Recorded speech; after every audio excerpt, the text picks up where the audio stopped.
ang naging pundasyon ng gitnang Luzon, ikatlong rehiyon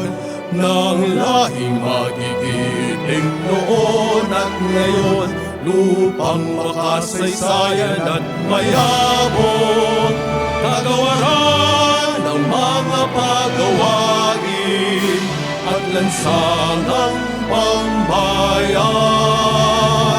bisig ng pamahalaan, daan tungo sa kaunlaran,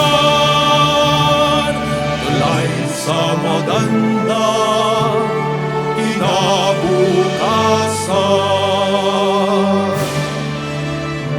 Kagawarang matibay ang adhikain,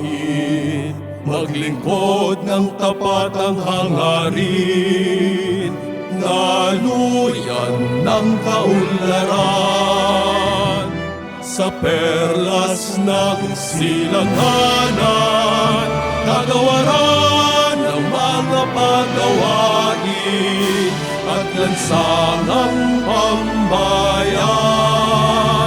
bisig ng pamahalaan, daan tungo sa kaunlaran, tulay sa maganda kinabukasan.